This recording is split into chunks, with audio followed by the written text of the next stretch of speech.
Hey guys, it's Amelia Singer here on Ameliorate Through Wine, where I pair wine to international guests based on their palate, personality, and personal story. I am thrilled to announce that this podcast is being vigorously propelled by Rothschild Wine Collection from Goodhouse Waddesdon.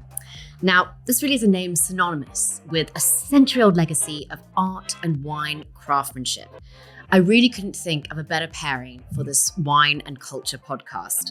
From the early 1920s to the present day, the Rothschilds' profound love for both wine and art has been at the center of their journey. The family's artistic heritage distinguishes the label, often giving a unique story which adds an extra dimension to the exceptional wine. With handcrafted bottles created by inspirational artists, mesmerizing wine cellars, and even the family members themselves designing the labels on the wine bottle. The Rothschilds' timeless commitment to the fusion of wine and art is a legacy to inspire wine enthusiasts and wine connoisseurs alike.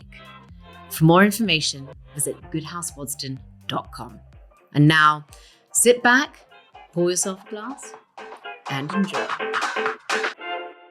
Hey guys, today on Ameliorate Through Wine, we have a very special guest, the Times restaurant critic and writer, television, radio, and co-podcast presenter with his wife Esther, Queen's Park Rangers superfan, and who has self-confessed to being a bit of an arsehole, Giles Coren.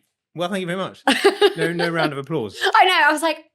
When I said I was an arsehole, there was a satirical point I was making. I know. No, it's fine. No, yeah, I shall now prove myself to be an arsehole. No, actually, I mean, I got that from your wonderful podcast, which you do with your wife. I thought you didn't even read the column about being an arsehole. Well, I listened to that first and then I read the column, I must admit. It's fine. I'm delighted. But you're the right kind of arsehole, which we can maybe divulge in later after we have a little bit of wine. Marvellous. So yeah, thank you so much, by the way, for coming here. I really appreciate it. I know you are an extremely busy man. I'm not really. No, it's fine. Otherwise, I wouldn't have come. No, it's fine. Nothing on. Well, as you know, we pair wine to people's personalities and personal stories and palates. This is arsehole wine, is it? You guess. Are you not going to tell me what it is? Or well, I don't mind. I don't care. Actually, yeah. I mean, I thought we're going to go for a wine.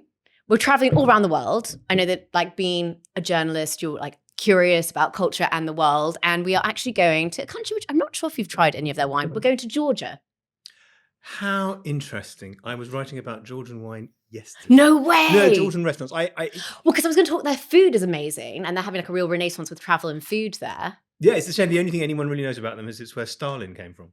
So it's only really uphill, isn't it, with Georgia? No, I went to some super swank omakase joint in Notting Hill, around the corner, Los Mochis. Mexican inside it, Juno omakase. It's lovely, down, low key sort of place. It's only about 400 quid a head before booze and service. Yeah, so exactly. You're in for about £1,000, and obviously the only people in there, apart from people whose bills are paid by Rupert Murdoch, is obviously Russians. It's true around here. It is really only Russians. This is presumably this little place you're surrounded by them, aren't you? And Americans.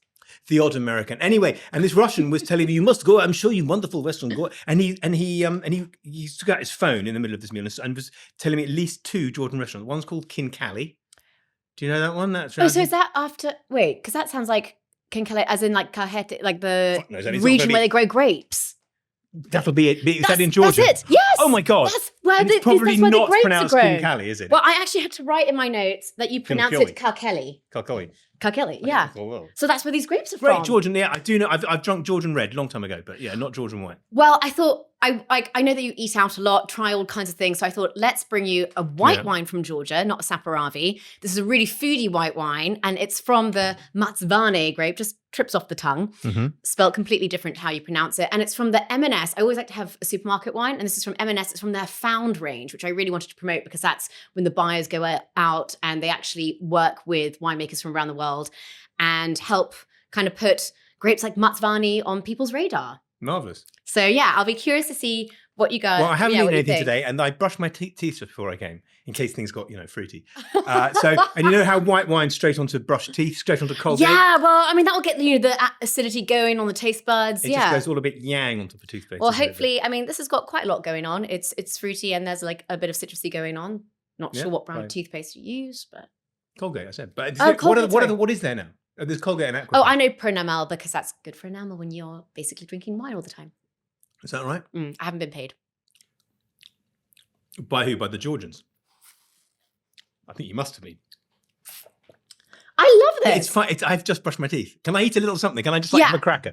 Okay. Because honestly, seriously, it's just it goes in. It's a bit like turpentine. Okay, so you're right. Like there is that herbal element that's kind of sage. But what I love about the Mizvani grape is it's called Mizvani because it's like meant to refer to green. The fact that it's meant to look like emerald green, but it doesn't look that emeraldy. However, it's meant to be giving like lots of peach, apricot. There's a little bit of orange blossom on the smell. But then there is that kind of herbal sagey thing. So the thing is, it can stand up to lots of hearty Georgian cuisine, like kind of bread stuffed with cheese. But I actually think it would go really well with like a roast chicken, quite frankly. Would you ever step away from red wine with chicken? Would you drink white wine with chicken? Yeah, like white Rhone, yeah. Really? Yeah. That's what roast chicken is for, is something to drink with a nice burgundy, isn't it? That's why chickens exist. So that they can be raised to about sort of 8 weeks and then roasted and really salty and oily and then a nice bottle But wouldn't you do that with lamb? You could say that about lamb. Yeah, I don't like lamb so much. I don't either. Yeah. But that's why I see it as a conduit for red. Yeah, do you? Yeah. Oh, I quite like chicken. Every Friday night, roast chicken, bottle of burgundy. Well, you could mix it up with this now. Yeah, no, this is fine. This is fine. Well, you can also, it's very good with soft goat's cheese. Rubbish. Nothing is good with soft goat's cheese. What? That's not true. Then let me have some goat's cheese then. Because that might... Because, I deliberately went, it's Bragston, it's English, soft goat's cheese, it's creamy, it's kind of neutral. But then you infuse it, it's got high acidity because it's goat's cheese, with a high acid of the Mizvani. Then you kind of infuse that canvas with peach, apricot, bit of sage. It actually, I think, kind of enlivens it.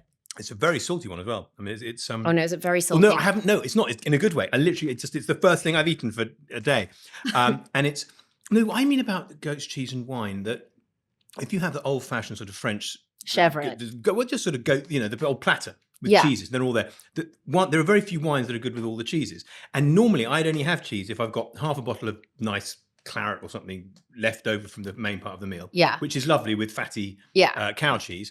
But with goat's cheese, you get all the tannins the same way you do if you have salmon with. Well, that's why white wine is much better. If you had to choose one glass of wine to go with the cheese board, I would say like an off-dry, like kind of a Viognier or an off-dry Riesling or a Gewürztraminer. Something actually sweet and nice. Something actually sweet, yeah. This hopefully it would be like. Am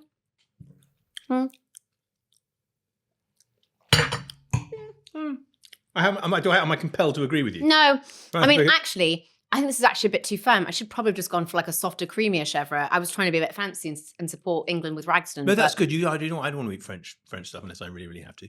No, that was great. No, that's good. And it's not my sort of white wine. Okay. I'm not a massive white wine drinker, and I basically like fruit and oak, in which are more than minerality. But no, I thought it would be good to start off with a good talking point because you are known for your opinions. So that was Am I? absolutely perfect. Can you imagine people who don't share their opinions? Also, Lots. Really? There's so many people. And in today's current climate too, I think people are more scared than ever to share their opinions. Oh, they shouldn't be.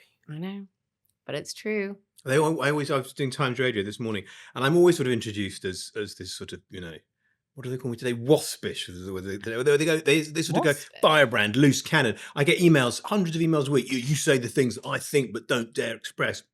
And I go, and what can they possibly be? What could I possibly think that's so you're scary? calling me honest. No, I don't know. I just think, but also the thing is that you have to sort of, it's not always my opinion. I always consider that my job is to deliver an opinion, not necessarily my own. Because if you write 3 pieces a week of about 1,000 to 2,000 words each for 25 years, I've written 6 million words. You'd have to be a fucking lunatic to have a different opinion every day, wouldn't you? So, otherwise, you say the same one. Or a sociopath. Or so there is that. There is that. Maybe I am that. Well, we're going to get on to exactly how you go about with your writing. Mm-hmm. This first one, which I just wanted to pique your interest and your palate, is more to do with like kind of your upbringing, how you got into food and wine. I mean, I understand that, you kind of grew up in an Orthodox Jewish family. I wasn't sure if you were... No. Oh. My parents did. That's Wikipedia, but it's just fine. I respect it. It's a useful resource. And I haven't... But I thought that wasn't your like mother's family quite Orthodox? Both my parents grew up. But you weren't brought up like... It's not at all. Not at all. But, and the funny thing is that Wikipedia became obsessed with I didn't Jewishness. just look at It's fine. No. Look, it's all... 15 pages it's not. It's fine. of It's for years. Wikipedia said that I was a fan of rugby league, particularly Hull Kingston Rovers. And I don't even know what rugby league is. And I used to leave it because then in interviews it was really interesting if they said, "And of course you're a big rugby league man." And I go, Wikipedia. But no, and I'm not knocking it at all. But they became a bit obsessed with who was Jewish and who wasn't. And I can never quite tell. And no matter how many times I have to remove it, it always says it appears in British Jews with a sort of click, and I go, there's me and the chief rabbi and David Baddiel and basically no one else. And I couldn't work out whether it was Jews or anti-Semites who were obsessed with the fact that I was a Jew. It was one or the other, Orthodox as opposed to Reform. So Jews who go to synagogue and everything's in Hebrew and they kept kosher and stuff like that. Because both my parents grew up that way, but my mother's parents. My mother's mother gave it up because they were all killed in Auschwitz, and the way that they're Jews, from Slovakia. They were from Slovakia, exactly. That's not on Wikipedia, so you've got that from somewhere proper. Excellent. They were from what is now Slovakia, but was then Czechoslovakia. Although when they were born, it was the Austro-Hungarian Empire. So the country Czechoslovakia that my grandmother thought she was from didn't exist when she was born, and it didn't exist when she died. And when I went down to do the death certificate, because my mum was in bits, and they wanted me to put nationality. And I said, it's complicated. She thought of herself as Czechoslovak, but the country was originally Austro-Hungarian, and she was very much of the Hungarian Franz Josephite persuasion. Yeah. Now it's called Slovakia, and they said, just fucking put a name in the box, mate. So I went, all right, Czechoslovakia, no. And it was because it was too complicated. But anyway, the point is that they one of the two ways that Jews tended to go after the Holocaust was either there's no God if this has happened, so not doing that. We give it up. That's rubbish. Or they hide it because they're scared about World War III. There's that. Or they go. It blows their mind, and they become super religious. And my grandfather, my mother's father, went like that, and her mother went the other way, so they didn't speak a lot. And then anyway, but both my parents, in order to make their way in sort of 60s London as a doctor and a journalist, it was just easier to not be Jewish. It was like it was easier than being in like 1930s Berlin, but it was just like it's a little bit kind of. So kosher wine was not the only thing allowed in the house. No, and I don't think Jews actually drink kosher wine for fun, do they? There's not very many good ones out there. I'm aware of it. They're improving. Are they? Well, yeah. In America, I spent a lot of time in the States. So there's like certain brands which you see at certain things, but yeah. I'm aware that I don't really know enough that Kiddush wine, which is stuff you drink for like at Passover. You do crazy. You dip your finger in it, and go splosh. And whatever. Are you Jewish? How do you know this? You're nodding as if you know it. I'm 3/4. Nah, really. What happened with the other one? Who's the other one? My mum's mum. So technically, I don't count. He's good enough for me. It'd be good enough for my grandparents. So that's always very, very sweet. But then you normally get to drink. There's nothing unkosher about that wine in itself, is there? This one here. Well, it hasn't been blessed by a rabbi. No, we could call one. Fine. Anyway, so yeah, that's true. But it's like, and then now, the funny thing with being Jewish is that I basically I pretended not to be. I was at Westminster public school, boarding school, and it was in the 80s. It was just sort of like low-level, boring anti-Semitism. Nothing like major. It was just casual. It was better than being black. It was about the same as being ginger. And they're always all fat. They're looking for something that they could get their teeth into to be horrid. And there was always a kind of, can I have 10p to go and buy some Monster Munch? You go, they go. And it was like, okay, tell you what, I'll pretend not to be Jewish. Then in my 20s and 30s okay, fine, I'll be Jewish. That's interesting. And it's who I am. And I'll bit of that. And then lately quite a lot. And then now I'm going to start pretending I'm not again. I know. Well, and I kind of knew that, it was not just kosher wine and food in the family at all. But when was your first actual association with wine that you can remember? Like drinking wine. I mean, were you allowed to drink wine? Like I was brought up with a European father who had me tasting wine from age 6, for example.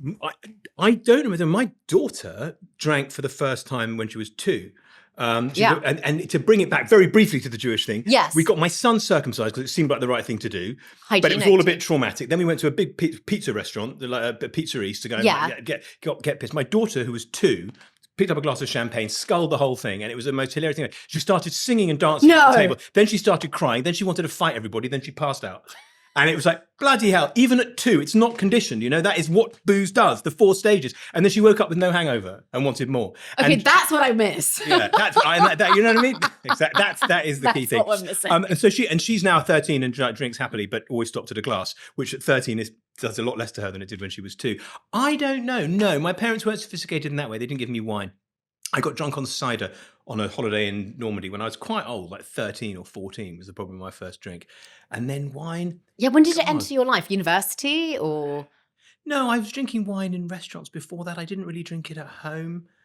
I used to go to restaurants with my parents. It must have been 17 or 18. It must have been Yeah. at university. I must have been more sophisticated than that. No, I don't think like can't wine is a remember. big deal for like many people outside of like. Also, this was 1987, so There wine wasn't a lot. It wasn't. No, It was mainly like French. Yeah. Definitely no New World going on. It was like French, No. Italian. My dad, because he traveled a lot, would bring back like Spanish, and people would be like, "Ooh." By the time I was sort of 20, I remember the thing when I was at university. One would drink a lot of Bulgarian wine, and I only found out much later that it wasn't Bulgarian. They shipped in the grapes from somewhere. From South Africa, which was so they, and it was all this 2 quid Bulgarian Merlot, which was surprisingly good. And although who gave a toss at that age? I remember you could get a case of 12 from Unwin's for 20 quid. And it all came from South Africa. So that proper drinking of wine at university. And I had a friend who was doing a masters of wine, and he that's so hard. and he worked in the odd bins on the high street, which was, and then had the job of writing the crappy little tasting notes just when wine was getting a bit. I quite like those. It's like Waterstones, but for wine. Yeah. Kind of like the little reviews. I mean, so obviously you write about food. Like, was wine part of a perk of the job? Did you enjoy like engaging with wine when you go out to restaurants, or like, would you just say like, nah, it was food really, which got you excited? It wasn't going to get me that excited. It was just a job. If they'd said write about football or cricket or something else that I vaguely knew about, that would have been okay too. It's turned out that my life has been amazing because of it.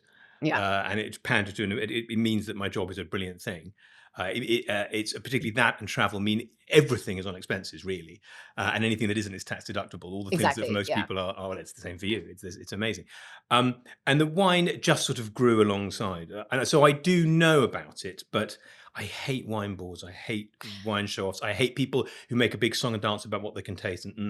I hate people who send back wine in restaurants. Unless it's corked, then that's fine. But it's the only reason. Yeah, that's and the only people reason. go, yes, it's delicious. Or always, so you go, he doesn't care what you think of the wine. All you're doing, but then again, you get those sommeliers and they sniff the cork, which always smells of cork and doesn't tell you anything really at all.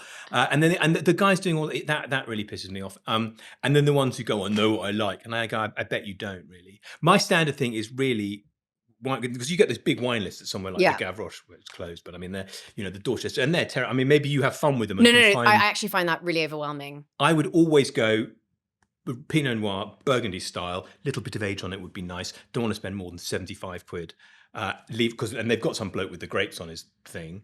You do the job, and that's what they're there for. So I tend to give a price and a vague flavour. So, but I would never remember next time. The wine shops that I go to, that lovely. You go to Theatre of Wine. I do go to Theatre of Wine. Yeah. And which is amazing. I love. They are just wonderful. My favourite was Mariana, but she was Portuguese, and the deal was whatever I bought, she always made me buy at least one Portuguese wine. But then she moved on, so I don't have to buy it anymore. But it's good stuff. It's good stuff. Yeah.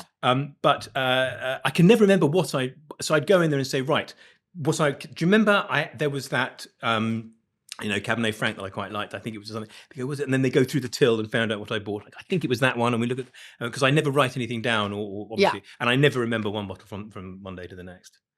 I have to write things down to remember or take pictures.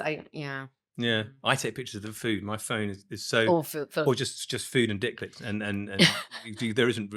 It's too confusing. Do you ever go to wine bars or only restaurants? Do wine bars still exist? Yes. What happens in them? Oh my god! You must like Noble Rot is great. You must have been to Noble Rot. Is that a wine bar? Yes, it is. Yes, it is. So I'm quite good mates with Dan. We did our diploma together. Did you? We go way back. He's got a qualification. Yes. He doesn't strike me as the type.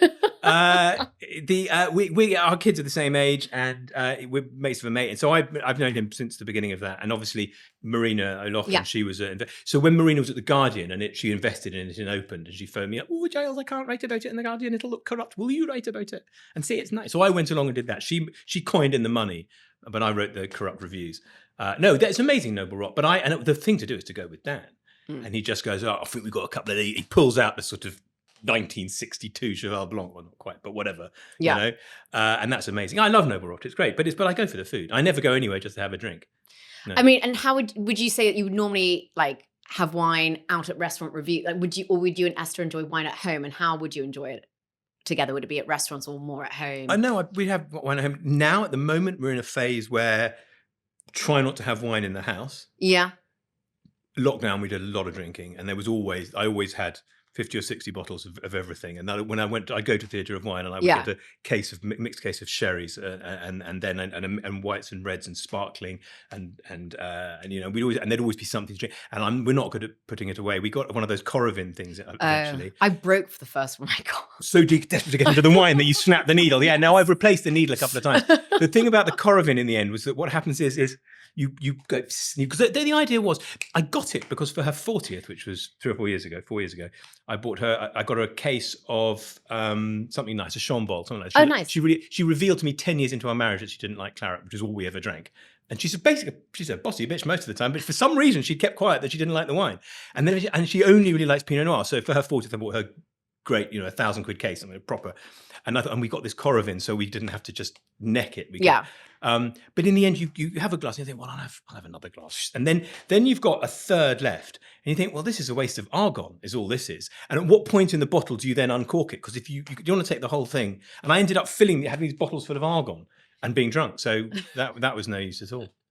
So we always used to have wine, but we'd always have wine with dinner, yeah. Yeah, but now, because I was going to say, how does one keep the balance of obviously eating out a lot, loving wine, but it sounds like, I know that you guys both fast, I know that you do walks every single day, and it sounds like this is like another kind of, if you're living... I'm sweating, by the way, not because of the heat of the interview, but because I actually did proper exercise this morning. I went for a sort of uphill cycle. Ah, okay, because I was going to say, like, how do you balance it all out? Because like you have the most wonderful life, but you're in shape, you're healthy. Reasonable. Basically, because I got drunk last night and went out and had a couple of Manhattans and then a bottle of white and a bottle of red, and I woke up and then I'd only grasped the other day that this was a filmed podcast. Oh, yeah. And I thought, shit. And the way you look after a hangover is terrible. And the way you don't look too terrible is by getting some exercise and getting a bit of colour. Yeah. The fasting is just, that's easy. That's just 16 hours off, so that then you can do what you want in the gaps. And God knows how fat I would be if I didn't do it.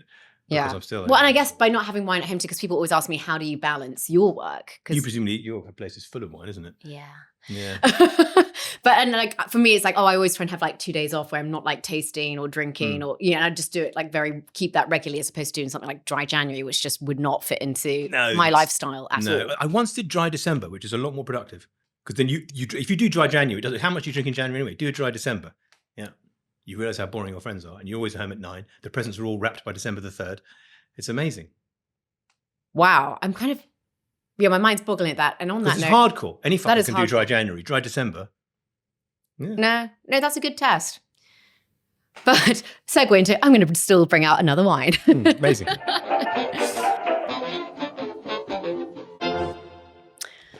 So we are on to wine number 2, which I've matched towards not really actually your career. Normally the second wine is to career, but when I spoke to Leon Wheeler, who actually I got this wine and the next wine from, I always like to have a supermarket and then work with a wine merchant. Have you heard of Leon Wheeler? No. They're an amazing wine merchant. They've been around for 174 years. Is it Lay and or Leon? Lay and Wheeler. Oh, I thought it was like Leon Wheeler, like, you go around to Leon and he sorts you out with a bottle. I haven't, but I don't know much about wine merchants. So. Well, what's really cool about them is, you don't have to be a member. You can buy a case or you can buy one bottle.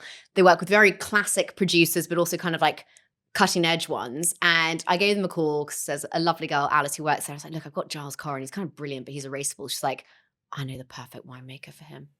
So, and I also said that you love Pinot Noir. Grand Cru Burgundy. Sorry, that's not on, like, I don't have the budget for that yet. No, it's fine. So I was like, oh, and she's like, oh my gosh. And so instead of Grand Cru Burgundy, we are going to actually, I think in a blind tasting, this would stand up to amazing Burgundy. We're going to Austria. We're going to Burgenland, so like south of Austria, and actually near a part which practically borders onto Hungary. And we're going to Moritz is the winery. Okay. There, so that's the name there. So it looks like Moric, but actually it's pronounced Moritz. And Kirchberg is a single vineyard, so this is like his kind of top vineyard, and it's from Lutzmenberg. Why is that important? Well, it just basically means that super steep slopes, limestone. So hopefully you will get some lovely lifted perfume, and it's meant to be really elegant and fresh because it's made from the Blaufränkisch grape, which is one of like the 3 main kind of red grapes from Austria. And if you tried Blaufränkisch 10 years ago, it would all have been heavily oaked, 15% alcohol, 14% alcohol, and very rustic. This guy, Roland, who set up this winery, which is where you'd come in because he's brilliant but erasable, and he really pissed off Austria. Erasable? Erasable? Oh, irascible. Irascible. Oh, no, I thought erasable, like you could rub him out. Am I like, oh my God, I've been pronouncing that wrong my whole life. Before you said to me, you said before that Giles Coren, he's really erasable. And, and that's like cancelable. That's like erasable. You just erase him. You just I meant irascible. I find irascible. Yeah, fine. Irascible is like irascible. That's how I pronounce it. Oh my gosh, I bet like prickly and oh my gosh, I'm just going to blame being half American because I must pronounce or say things differently a lot of the time. So erasable is quite a stretch. Erasable. What other word has an ASC in the middle of it that would be ace? Irascible. I mean, it's okay. It could be irascible. Irascible. That would be anyway. Now I know what we're talking about. No. You mean fine. Brilliant, but so this guy's irascible as well. That's it. Oh my gosh, I'm so he's a bit of a wanker. He's a bit of a wanker. So he's a bit of an arsehole. He's a bit of an arsehole. And he basically grew up in a winemaking family, but he wanted to make his own wine. He funded his own winery by actually being a dealer at a casino, not a drug dealer, as in a croupier. And I also know that your sister, isn't she like a professional poker player? Yeah. Anyway, like that's also a tenuous casino link. But anyway, he's cool because he made his money in the casinos, set up his winery. I was like, I really want to champion this grape Blaufränkisch, which everyone, they're all getting huge points and whatever in the local press because they're huge for the oak. And he's like, actually, the old versions of Blaufränkisch is very much like Pinot Noir or Nebbiolo. So that's what he was very much trying to do. And when he started making these wines back in 2001, he was absolutely shat on by all of the Austrian press. He actually refused to have any of them visit. He was like, screw you guys, like I know what I'm doing. It must be being shat on by the Austrian press must be grim. I bet they're really, das ist ein Scheißwein. Kann es nicht denken. And it's like, but he really stuck to his guns and he's like, I don't like whatever. I know what I'm doing is right. And kind of from now 2001 when he started to now, I mean, I would say in the last 10 years, practically like most of the top Blaufränkisch, which is produced, is all done in this like very kind of like perfumed, elegant style. I mean, it's only 13% alcohol, which I like because it means I can drink more of it. It's amazing that you think of 13 as only though.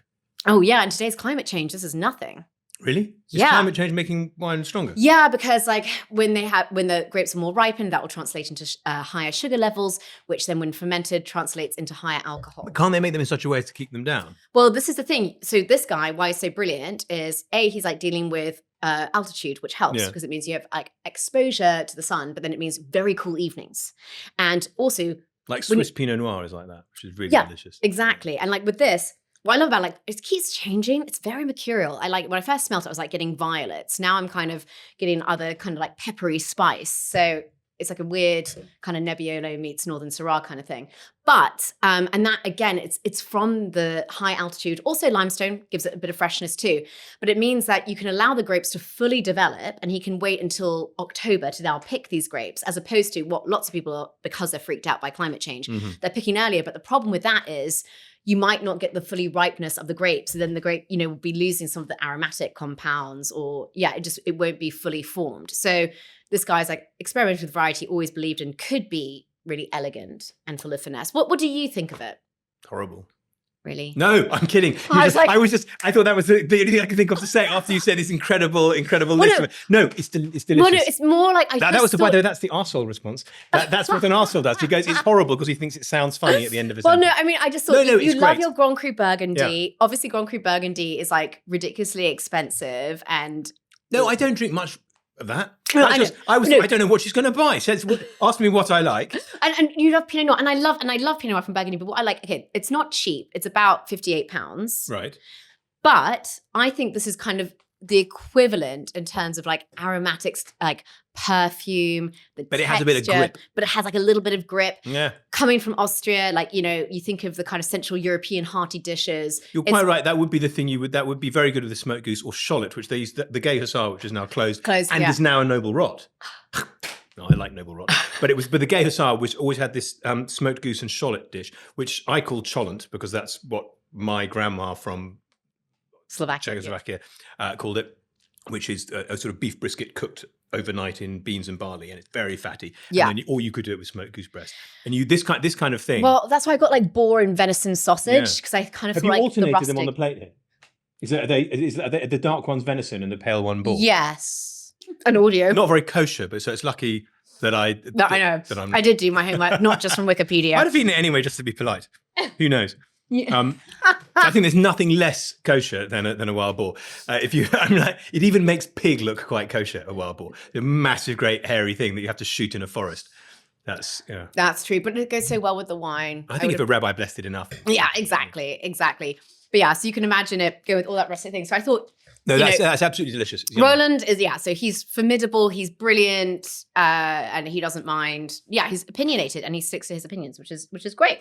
So I thought that was a fun one to kind of show, and also because it does border onto Hungary, and you've got also roots back in that part of the world too.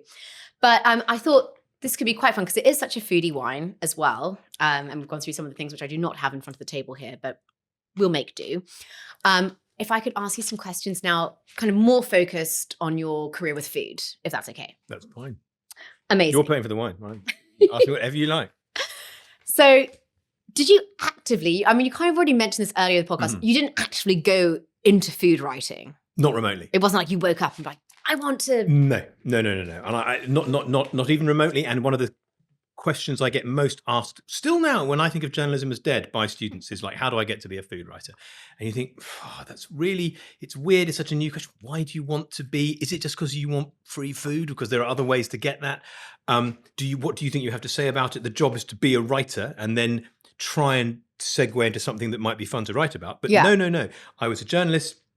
I did an English degree. I went and worked with the Telegraph, I did some work experience, the Times, Mail, worked around the place. But I was thought of as someone who knew about food because I lived in Paris after I left university, and I only went with my girlfriend. I was wondering why you went there. Okay, yeah. My girlfriend, who was an English girl, also from university, we'd been at university together. She had to do a gap year in France. Right. She had to go and live there, teach at the Lycée Saint-Louis.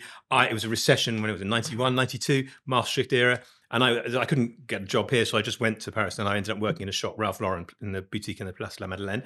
Nice. Was paid 20,000 to 200,000 francs a year, didn't pay tax, 20 grand a year in 1991. That's huge. It was 10 years before I caught up with myself in journalism, what I'd earned in this clothes shop, not paying tax, to be fair. And I think the Interpol is still on. Can you go back to Paris? No, I'll get arrested at the airport. But and every night I went out to dinner in a different place. And for a little while we lived near the Bastille, where there was a fromagerie, which is not a thing that existed in England then. And I used to go to the fromagerie and eat just buy all sorts of different crazy cheeses. And then I would talk about them, and people, Giles, he knows about cheese, and he knows about food, and he speaks French, and he's eaten in these French restaurants, because that was back when France. So I did know a lot about it, and I would just get asked to write about food because I'd been to France. What else did you try to write about? I just was a news reporter, and then I was a features hack. Yeah, and then if you really want, and there was the 1994 Condé Nast restaurant guide. It only existed once. A guy I knew was editing it. No way. And he called up someone at the Times and said, "Do you want to write?" To go, tell you what, Giles Coren knows all about cheese. So I went okay, and I did I lived in Covent Garden at the time, and I covered WC2 for this guide, and you weren't paid, but you got your expenses. And I enjoyed writing these little nubbits about it. And then, and that was fun. And then a few years later, about 3 or 4 years later, I went to work at Tatler to edit Tatler About Town, which was the review section. It contained the restaurant reviews, which were done by a chap called Rory Ross, who was a lovely man who never filed on time. So I fired him, and then I hired myself. Because people go, how do I get a job as a restaurant critic? Is become an editor, fire the restaurant critic, hire yourself. And it was a cost-cutting measure because I didn't pay myself because I was getting a salary. I was on about 40 grand, something perfectly all right, sort of editing salary. And then I was the Tatler restaurant critic immediately. And then I did all the freebies and got all the free stuff because Tatler, I haven't taken a freebie in 30 years, but except from you. But on the magazines, you take all the freebies, you go out with the PRs, you get drunk, and I ate in every restaurant in London and developed a kind of knowledge of them. And then I got hired to do it for the Independent. But I've always, and then eventually the Times. Yeah. But I've always done other writing as well. But it's just gradually you get to know everyone. You get treated amazingly in restaurants. So much is about relationships too. Yeah. No, it is. Yeah. And also, it's about knowledge. So and knowledge too. It's a comparative job. Yeah. So what do you actually know? I go and eat in any restaurant. I can compare it to restaurants all over the world that are similar a bit. Is it better or worse than that? 7 out of 10. I mean, I always say that my job essentially is in the end, it's the chicken was a bit salty, the loos were clean, 7 out of 10. And then how many pages can you stretch that over? And so I don't, I'm getting people ask me, when did you become so passionate about food? Everyone's passionate about food. I don't have any extra special passion, any extra special knowledge. I know how to write about it. Well, it's making it relatable and you know, kind of engaging. I mean, it's interesting. I was just curious, like, how do you go about, what's your process of choosing the restaurants? Because it's always usually a last minute scramble. Is it really? Yeah. Because what I really like about you, and I'm sure lots of people are not sure, and I'm sure it is part conscious thing on your part, is that even if you're at super high end things, it is about making it relatable and engaging people. For me, about telling a story. I mean, first of all, I write a very long column, 1,500 words. The rest of them don't write a long one. Jay Rayner's probably about 1,000 words. Yeah. Charlotte Ivers now in The Sun is about 800 words. Tom Parker Bowles, one of my best friends, they give him about 400 words. They're just, you know, and he's delighted. It just goes like, boom. He really does write the chicken massaulti, the Luto clean 7 out of 10, and he's done. I have this long piece to write. So then you try and tell a story, because most of the people aren't going to go to the restaurants. Most people can't afford it. If I've just been writing about £1,000 a head on my Which one gets comped if they know it's going to go? Who? Like when you say most people can't write about restaurants if they're working. No, most people can't. No, my readers can't go. Oh, okay, your readers. I don't get comped. Well, I pay my bills, and then Rupert Murdoch pays me back, and for as long as he can afford it, which I imagine will be in perpetuity. He's not going to die. No, he's just got remarried again, hasn't he? Yeah, they pump him full of a fresh virgin's blood every morning. They just kill one, take the head off, pump it into Rupert. He's just he's going to go on forever, and I hope he does, because I'm fucked if he dies. And it's just, so I have to tell a story, and most of my readers are not going to go to the restaurant. Yeah. So then they have to feel that they've experienced it. They also have to feel that that they're not excluded in some way. So if I go to some super expensive restaurant, I've got to give you a reason why I've spent £1,000 in an omakase restaurant, sitting with my wife eating raw fish. It's I want you to feel why it's okay that you haven't come, because the people, everyone's Russian. The people are a bit shitty. Frankly, you leave hungry and have to go to McDonald's. You know, I don't want to just say, here's this marvelous thing, that this life that I'm leading, and envy me, because that's kind of Instagram mentality. I don't want people to think so. So you've got to try and you've got to make it relatable, and you have to tell a story, because not that many people are that interested in the food. What do you think are the biggest like misperceptions or like misconceptions around kind of restaurants and the food industry, which like you've discovered? The misconceptions of it, what? By the people, what they think about? Yeah, what they think about high-end dining, or what they think about kind of your life maybe, or kind of the surroundings. I mean, my life is amazing. It's so they're not wrong about that how lucky it is. But the food industry. It is boring. It is a bit boring. I mean, there is in the end, when you realize you've got to write a piece, and you don't feel like going out, and you have to go to a restaurant and you go and eat, and it's not very good, but they're nice people, and it's a small independent business, so you can't shit on it. So you've got to find a way of writing. Right, it's quite boring, and sitting down, roll up your sleeves, like, here I go again. It's why I mentioned earlier football and cricket. My great love is really, apart from like my family, and it's I do love them, but it's cricket, there's a world in which I would, traveling around the world watching cricket and writing about it would be great, except I've tried writing about cricket and it spoils it. So something you really, really, really love, it spoils it. And also I know too much. So I'm an amateur with food, and I quite like restaurants. I quite like them. I'd probably always rather just be at home reading a book and stroking my cat and reading my children a bedtime story. But so when I'm in a restaurant, it's not the place I most want to be. So then when it comes to writing about it, I don't have, nothing gets in the way. I don't know all that much.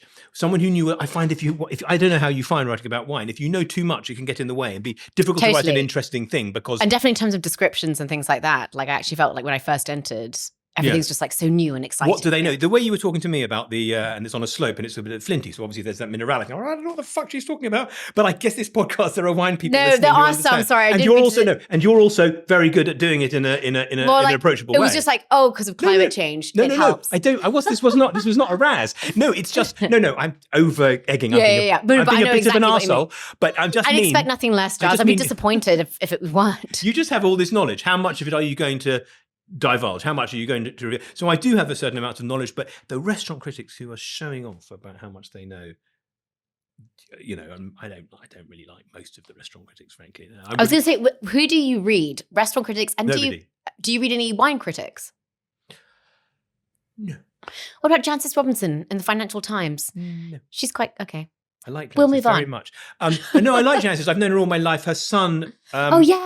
Was when I interviewed Janice in 1997 or something at her amazing house in Belsize Park, and her son was little tiny. And now he's got amazing restaurants. And now and he was the Hall Prep School, which is where I went, and he was in this uniform. And now my son goes there, and he's now got these amazing restaurants. No, listen, I don't really. No, read I don't read that many, to be honest. I love Jancis. I occasionally read. She's got a.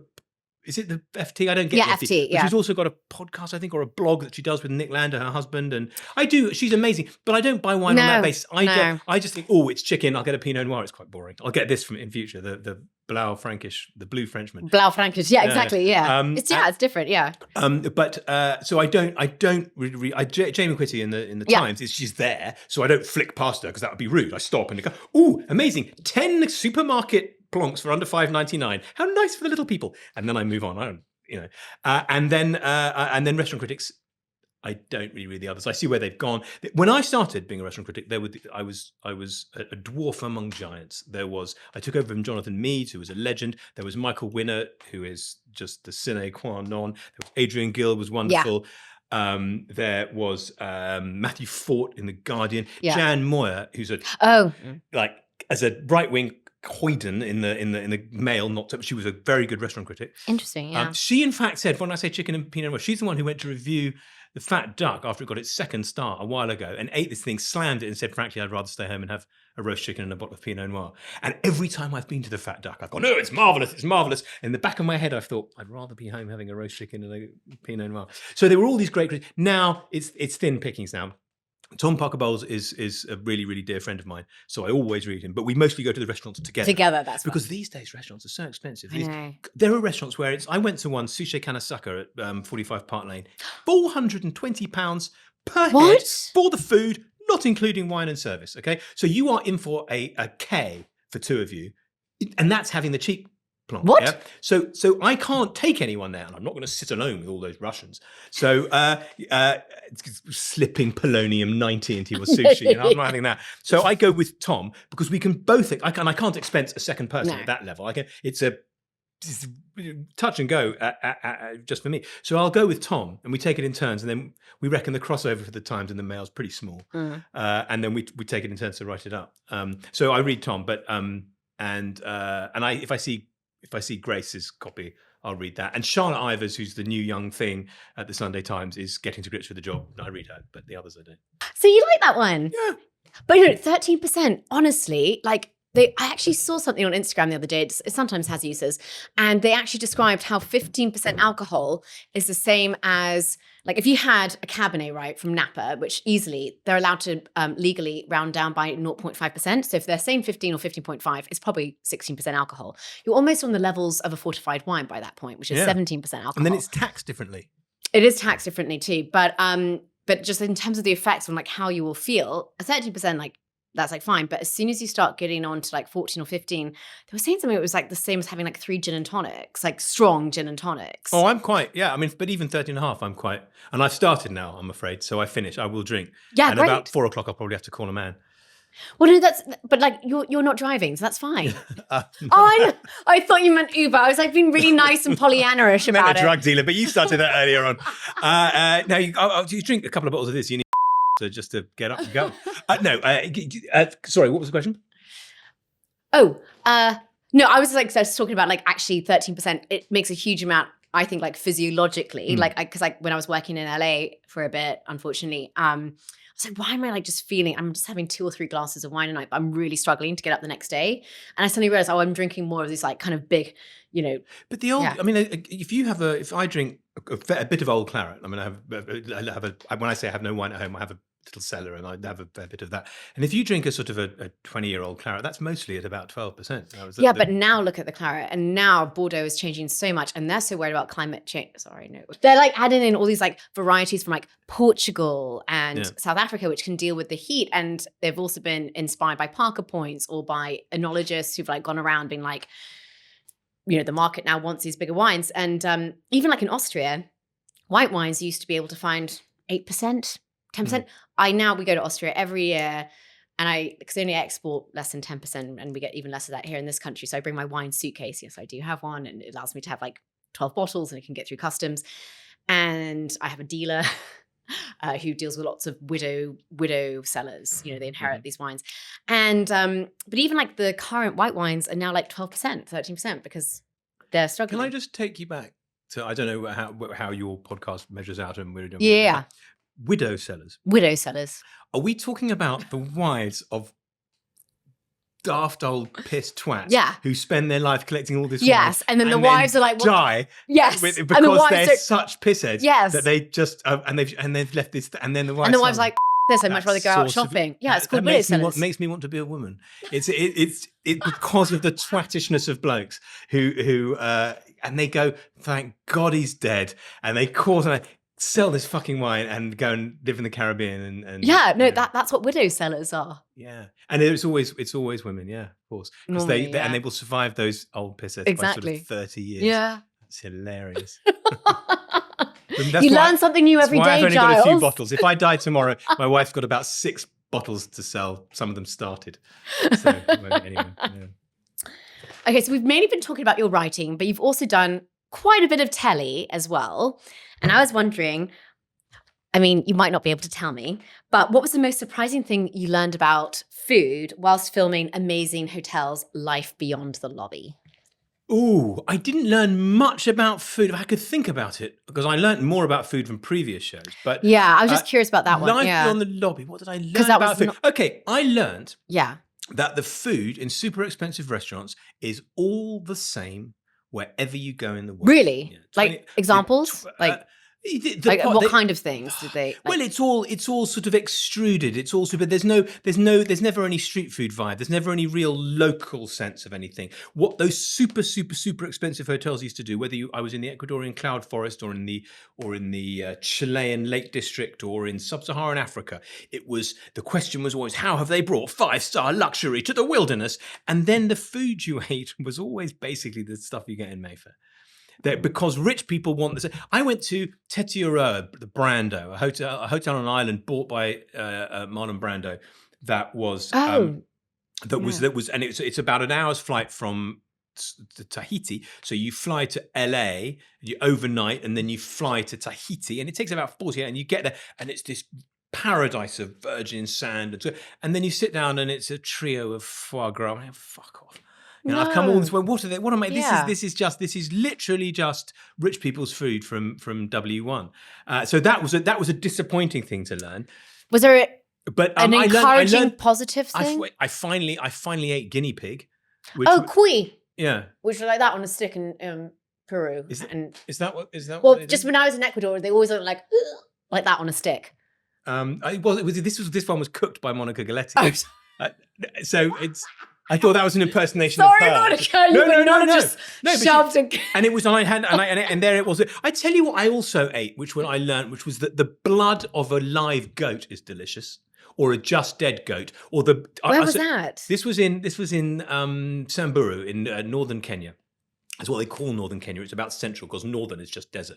And we went there to that, and we went there, and I spent a couple of days with the Samburu warriors. And the very, very first show we made, when we didn't know what it was going to be, now it's just a formatted splot. Wow, swimming pool. Go out a couple of days, clean a window. Hey, serve some food. End of story. On to the next one. You know, it's got no heart and soul anymore. But when we started, we didn't know what it was going to be. So we thought maybe it was going to be something really big and exciting. And I then spent a few days with the Samburu warriors who worked with the hotel. So it was linked with it on the safari guide.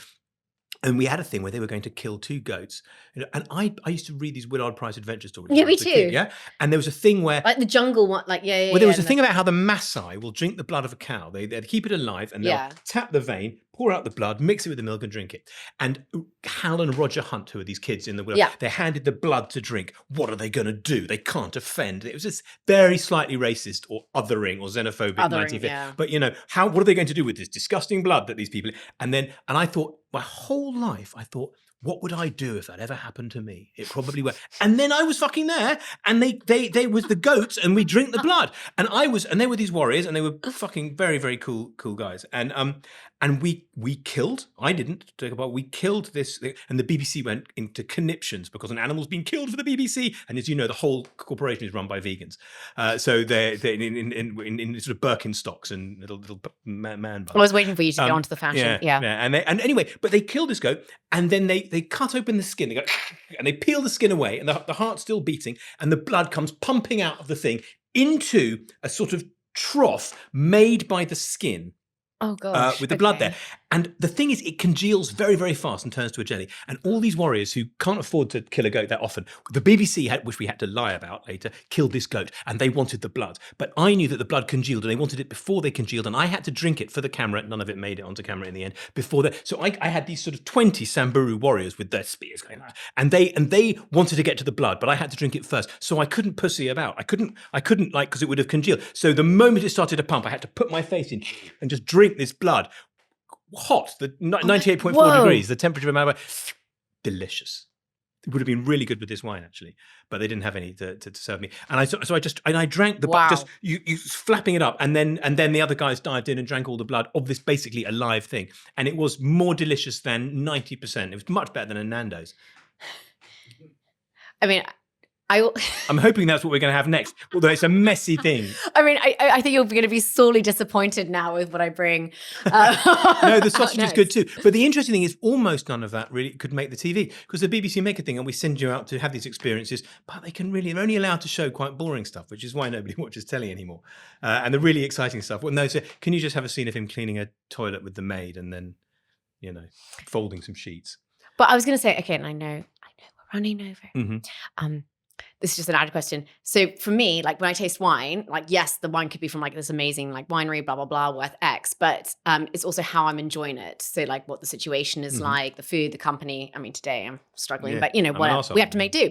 But would you say that when you had that experience, how much do you think was the actual taste, or how much do you think it was just that connection with the culture? Connection with the culture. So that's what I mean. That connection with the culture. Whereas you fly all the way around the world and they've got that, and you fly 5,000 miles, you arrive somewhere on the top of a mountain in Argentina, and it's a Joel Robuchon atelier restaurant, or a Gordon Ramsay is there, or picture sterile. of him, and that's not it. So no, that's that environment, and that's absolutely everything. The other thing that I learned is that I ate peacock when I was doing a show called Super Size Me with Sue Perkins. Yes, when we were being medieval, and we ate peacock, and it was eating like an old Adidas.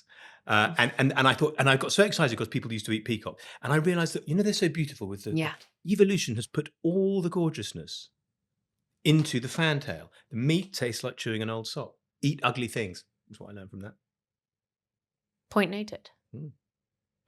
And now we'll move on to the next wine. Cool. So we have now moved on to the third wine. Mm-hmm. How many are there altogether? 3, don't worry. Oh, really? This is, I know.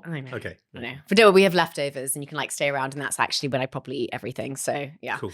And the third wine, well, I had to choose, again, it links into your career and personality. It's called Main Road and Dignity, which of course immediately springs to mind when thinking of Giles Coren. Why? No, it doesn't. I was being facetious, but never live within sight of the main road. My father-in-law's advice to me. Really? Yeah, never buy a house with a view of the main road. Okay. Well, you've done that. I've done that. Yeah. Well, I was just thinking, you don't take the main roads in life. Like you've kind of carved your own path. Why not? Do I slip up the back passages? No, you're kind of multifaceted. Thank you. Yeah. So I would consider myself and I have the main dignity. road either. So, and well, that was where I was like, but no, I've chosen this because I know that you love your claret, you love your Cabernet. This is actually a really beautiful Cabernet Sauvignon, but from South Africa, because I feel like we should go to the New World now. And it's from Hemel and Ardor, which translates as heaven on earth, and it's absolutely beautiful.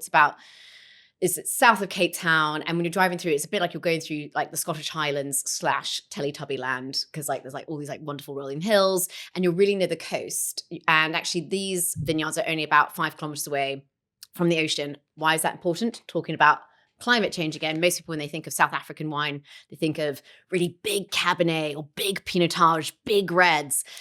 Whereas the guy here was he loves his claret and loves his Bordeaux. And he's very much wanting to do a homage almost to Saint Estèphe, or kind of those kind of very classic Bordeaux styles, but from South African soil. And he has had a really interesting career. He was in TV production before, did a lot of stuff in media, also race cars, really cool. And he now works with his wife, like you. He used to be a model, interior designer, and she's now like me. Yeah. No, I wasn't. And is he very handsome? She was a model. Oh, I see. He was in production. He was in media production. Oh, he's rich and she's beautiful. Got it. And very creative. And I've actually been to their house in Hemel which is heaven on earth. They have a lovely dog too. And I did like a wine tasting with them. And they're an amazing couple who work together. She's the manager. He's the winemaker. He's been doing this now for about 20 years. But when he first started planting these grapes back in 1999, people were like, it's too cold. Like, this is not what South Africa is known for. We're only 5 kilometers away from the ocean. You're crazy. But actually, he's now Craig. I'm going to pronounce his name wrong because is he called Craig Irascible? I knew you could. Wessels. I was like, is Vessels. Wessels. Like Kepler Wessels, who was a South African cricketer. No, that would make sense because his family have been around since 1794 on this land. But he would like they had. Are they proper voortrekkers? They've been here for a long time. They've been there for a long time. The Wessels family, I know them. Yes. Well. Oh, yeah. They've been there for a long time, but it was him who was like, I want to do my own thing and started planting grapes on this land and really wanted to do something unique. So I'm curious to see what you think of this. Is 100% Cabernet? Do you know I was in South Africa only 6 days ago? Really? I was in Joburg, yes. I was there. Yeah. I was on the way back from Botswana. I went to Botswana on safari with my family, but you can only fly there if you fly to Joburg and fly again. Yeah. Yeah. So I was in there for a bit. I love South Africa. I was going to ask because, like, I was curious what you thought about South Africa. Like, we talk, a lot about like French wine or kind of like European food and wine. So yeah, I thought this would be fun to taste with you. I mean, have you had much Cabernet from South Africa? I don't know. I've been to South Africa quite a lot. Sort of Cape Town and stuff like that. Been there for work, been involved. Yeah, it's great because when I grew up, you couldn't go to South Africa. It was this amazing, beautiful place theoretically, riddled with racism and hideous government. And then it opened up, and then it was a place that you could go. And so it's a sort of it was off the menu until I was about 25, and then it was available. And it's amazing. It's now very dangerous. Well, not in the winelands, but in Pretoria and in the Cape and whatever. But I went there on my own to Cape Town in January. You can't go to there on your own. A single woman in Cape Town, no, it's not safe. I actually found it safer than LA during the pandemic, weirdly. But and I I think for food and wine, I actually wrote an article about how I think it's probably one of the most exciting cities in the world of food and wine. And actually, it's a real bastion of hope for the hospitality, considering not only did they suffer the pandemic, but also prohibition during lockdown. Yeah. But was it Cape Town you were saying? Yeah, well, whole South Africa too. Yeah, but like this is in Cape Town, which I was the thing about the climate change there as well. Marvelous for the warmer for the grapes and everything. They've had terrible droughts though. And they have so this is actually, I'm so glad you said this. So this 2018, it was the last of like the back-to-back droughts. So what you will get with this, like even though he's all about finesse and elegant, whatever, this is, I would say, like it does still have South African fruit. But hopefully it might bring you back to like Bordeaux with its like kind of like elegance and leafiness and just like purity and smells posh. Yeah, it smells posh. I mean, this is again from Lay and Wheeler, and it's about £56, so it's not cheap, but I just think this is what you really want a claret to do. That's very posh. Yeah, That is why my wife doesn't like claret. that is what my wife calls piano legs. Piano legs. Okay, explain. The taste is it's a way of describing a certain kind of varnishy, woody tannin. Old tannin. Well, it's only 2018, I see, but I mean, which I always, when you get older and time passes faster, 55 I am in a couple of months, which means I can draw on my pension. Okay, as you get older, it's true that time moves faster and your children are going, and so I look at wines and I go, 2018, that's it's 6 years ago. That's a little bit of age particularly in terms of a New World wine. Whereas, I sort of think, an old wine, unless it's 1978, it's not old. But that's got that sort of piano legs. That's kind of it's a kind of whiff of Victorian furniture, isn't it? Exactly. So, that's cedar. Yeah, exactly. Which I think is delicious, and I discovered after 10 years of marriage that my wife thinks it's disgusting. But if you got that in a blind tasting, I don't think you would have thought South African Cabernet. I mean, no, probably not. No. So yeah, I thought. And then it's also sort of caramelly and kind of lovely. Yeah, and it does have that kind of like intense, almost like pastille, like blackcurrant fruit, and I love the perfume. I find it really succulent and juicy, and you can sometimes be disappointed with Bordeaux because like it's that match of like earthiness, that leafiness, that piano leg thing. Piano leg or pencils. Oh, pencils, the shaving, the graphite. Yeah. It has the graphite thing. But like for me, it just like it has that opulence, but also a slight like homage to like classicism, which I really like. So yeah, you can like but also again, he very much stuck to his own guns because people were like, Craig, what are you doing? This is What are you doing? What do you think you're doing? You should, because in Hemel everyone plants like Pinot Noir. or Pinotage Chardonnay. But this is, they're like, this is not warm enough for Cab. So, I'm glad you like this. Delicious. And so no, he's a really interesting, cool guy who's, rebellious in a lot of ways, but translates into really spectacular results. So I was going to say, like, talking about someone who's done lots of things with their life, like our dear Craig, you have done so many things. Mm-hmm. Ernest Hemingway only had one regret, which was he wished that he'd drunk more wine. Is that really true? Well, I don't know. I saw it written somewhere. Is that why he shot himself in the mouth only 7 years older than I am now? I wish I'd drunk more wine. It's a dick move, isn't it? Because there's like 20 good years of wine drinking. Yeah, I know. He could have maybe ameliorated that, but... He could. That was a thing that could have been ameliorated. Exactly. Step away from the revolver, Ernest.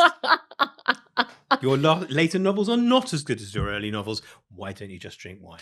Exactly. Right. But I was wondering, were there any like regrets you've ever had? So you also was because before I go into another room and shoot myself. I mean, I do not feel that I have now all the opportunity things I can. Do you know the Betjeman one? No. More sex. Oh. John Betjeman, and he got to at 86. He just died of old age, and his regret was he had the terrible thing of being an old gay man who had. Like, he died just when it became... No! Sort of like, okay. Yeah, no, literally, he died in about... Who to go from? Ted Hughes became poet laureate in about 84.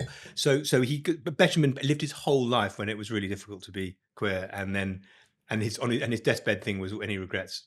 I could have had more sex, which I think probably all men would say, whatever persuasion they were and at whatever time. Sorry, what was your question? I was going to say, like, Ernest Hemingway, like, he's like, oh, okay, like, I wish I could have drunk more wine. I was like...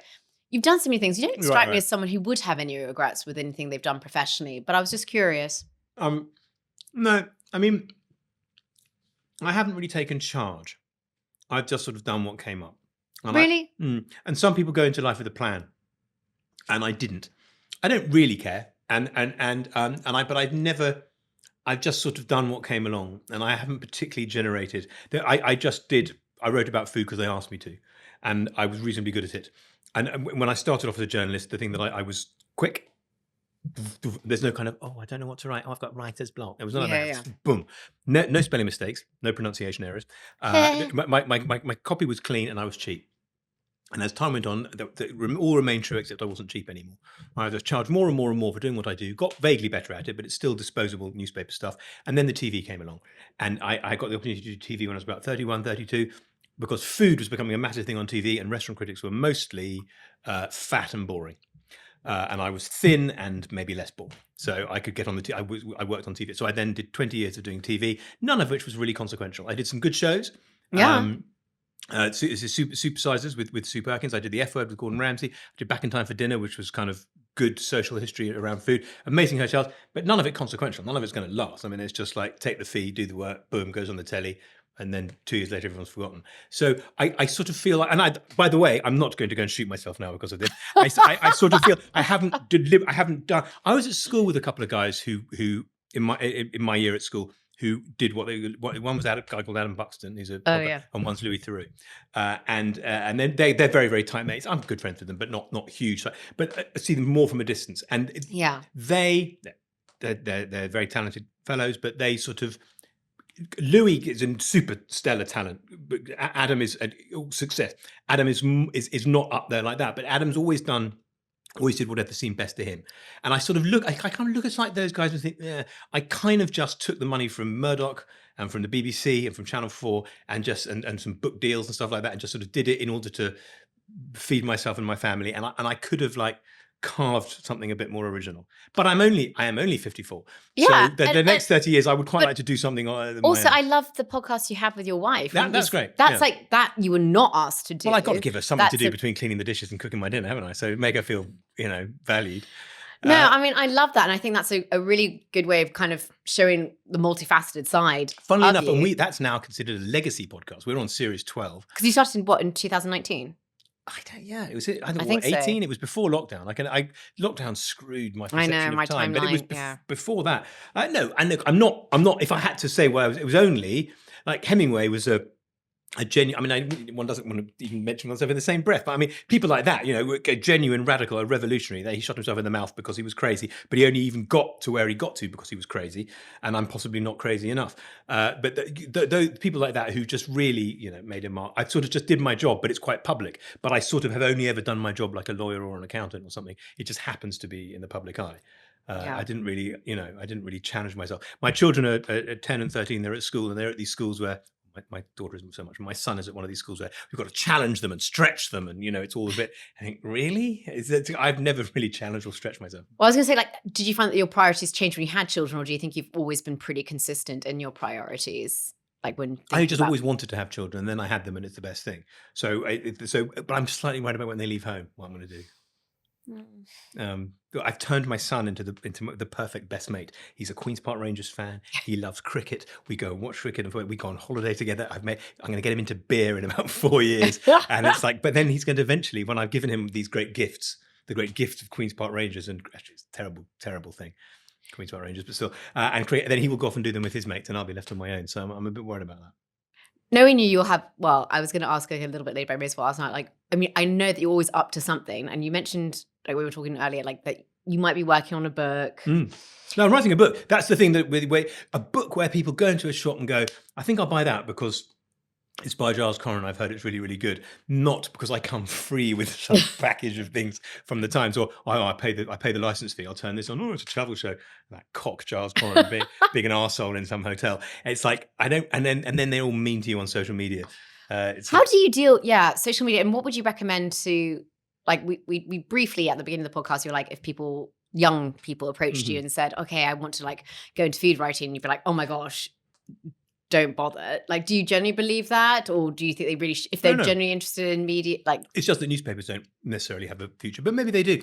10 years ago, it looked like newspapers didn't have a future. Now they've moved online and become different things, and possibly they do have a future. What advice would you give for young people who generally they want to work for a newspaper and they want to be a significant? I just don't understand why they would, though. I mean, they're shrinking. It's all a different thing. I don't know. The world is not. Fortunately, it's all been sort of deconstructed a bit, and it's not a world that is run by old men and mandarins, and you have to climb your way up the greasy pole with these organizations. You want to just make yourself available like this with podcasts, podcasts and all that other kind of online shit that people do, TikTok. You criticize a lot of things, or have an opinion, I would say, on a lot of things, which you through various mediums. Is there anything which you would not like to have to write about or really have an opinion about? Stuff I wouldn't want to talk about. I don't talk about. I mean, I'm supposed to be sort of fearless. I don't know. I don't write about trans issues. Oh, I wouldn't do that either. Because I think it's obvious to everybody probably where I stand. I'm a 54-year-old straight white man. The chances are I'm a gender critical sort of second wave feminist, whatever my wife thinks. So I'm sort of there as an ally to women of my sort of generation and type who feel that the creeping trans rights imposes on women's spaces. But I also don't feel that it's for me to speak up about, because just as it's not, race or something like that, it's not really. So I leave it to brilliant women columnists of the Sarah Ditum, Janice Turner type to talk about things like that. And then I'm there as an ally, but I'm not going to do that kind of, it's just a bloke in a dress thing that conservative columnists do, because I think that's also not dignified and not okay. And it's not cowardice, because sometimes if you don't speak about certain things, I don't write about it, but it is assumed that I am there for embattled women who feel that they don't want to have to, but I don't write about it. Or in theory comment about it, because it gets you into terrible trouble. So I don't do that. And I probably don't have anything to say about Israel Gaza anymore. And I tried to write about it 6 months ago when it was a fresh thing, and I felt I should have a take on it because I'm a columnist with some Jewish heritage, and it's a complicated issue, and I should show a little bit of support for Israel. And now there's 33,000 people dead, 2% of the population of Gaza, and I don't think I just don't have anything to say, and I cannot change my position and I start being Israel now, because that would be. But I think it's pretty obvious where we stand and what has to be done and what they have to stop doing. But I'm not going to write about and say something critical about them because you want to be a turncoat. You don't want to be a traitor to the thing. But I don't feel that it's cowardly, and I don't know what I think. But I now think it's gone beyond anything that I'm. I thought you handled it very well on your podcast, actually. It was a month ago you covered that subject. I got in a bit of trouble when I said my support sort of slightly ends here. My implicit support of the notion of the state of Israel is there. I mean, we have to have they, us, whatever. There should be a state where Jews feel safe, but they have. Moving into a situation where under Netanyahu's government, I feel that they are slightly abusing that privilege. Not slightly, hugely. I don't know. I don't feel like I should comment about it. You know what I mean? But it's just But I did talk about it on the podcast, and I talked about it on the podcast and said I no longer support this horrific bombardment. And then I had to go and give a speech in a synagogue. I'd been invited months before to do an interview with a rabbi in my aunt's synagogue. And she goes, I'm related to Giles Coren. I can get him along. We'll have a lovely evening. We'll have some, delicious nibbles. And then I had to go and talk. And there was people had cancelled their tickets because I had said on the podcast that my support for Israel was severely compromised by it. So I'm now not, So there's two things. Which I would trans and Israel is now they're going to have to manage without me. Yeah, and I mean I know that we were talking earlier about the importance of having opinions, but sometimes it's just best when you're like, I actually don't know. And my job is to entertain people, really. Yeah. So it isn't really to have an opinion or to tell people what I think, and so I have to fill the space 3 times a week. Yeah. Plus a podcast, plus a weekly radio appearance, and if I'm doing TV, then TV. I have to fill it with something that's kind of interesting for people to read and thought provoking. What social justice warriors, keyboard warriors, they make the mistake of thinking, how can you write this? What do you believe that? It's an opinion. It's not necessarily my opinion. If you're people who want to desperately tell the world what they think, politicians and sort of Owen Jones type activists, they want to say that I don't care I don't want to persuade anybody. I don't care whether you agree with me really about things, but you have to write something that's quite interesting. And therefore, you sometimes have to take a slightly sort of abstruse position in order to make it sound interesting. But I'm not really here to tell you what you ought to think. That's the thing. And I probably don't actually. I had a girlfriend once who said, "Well, I don't really know what you think about anything." I go, well, it's none of your fucking business. I don't think about anything. So now it comes to one of my favorite parts of the podcast, the wine confessional, where guests have to reveal a story. It could be hilarious, it could be embarrassing, memorable, but a story which involves wine. Well, I came here today and drank far too much of your delicious wine and got a bit pissed and needed a pee. So I went into your loo and the door handle came off in my hand. And I don't really know how to apologise except to offer it to you as content. One of the most embarrassing things I've done. I've started breaking your house. Totally worth it. Anything for the gram. No, not. But no, don't worry. This is actually okay? It's happened. It's a sign of a good time. Yeah. I had a better time than I ever thought I was going to have in your loo. And I've had some good times in loos. That's a good wine confessional. Cool.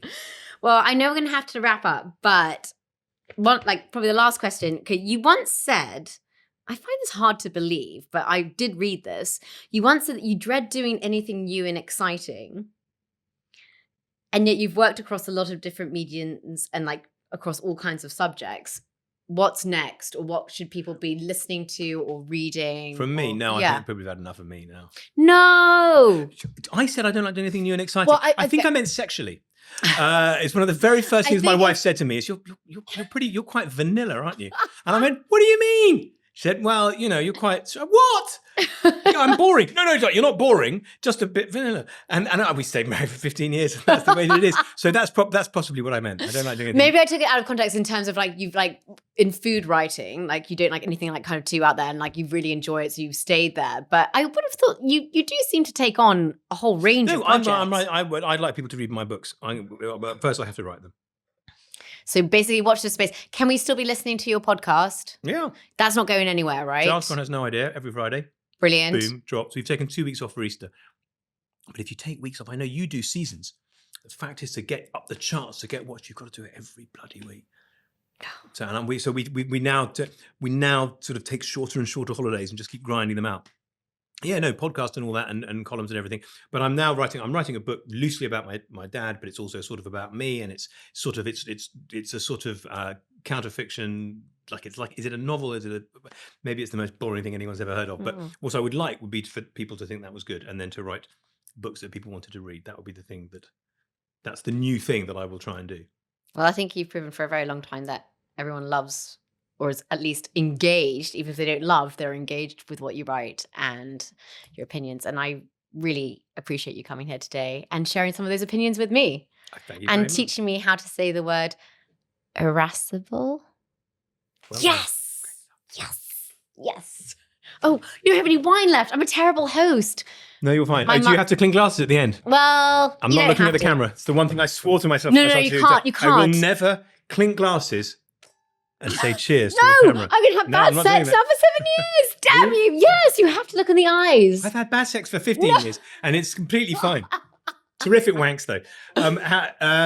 Yep, cheers.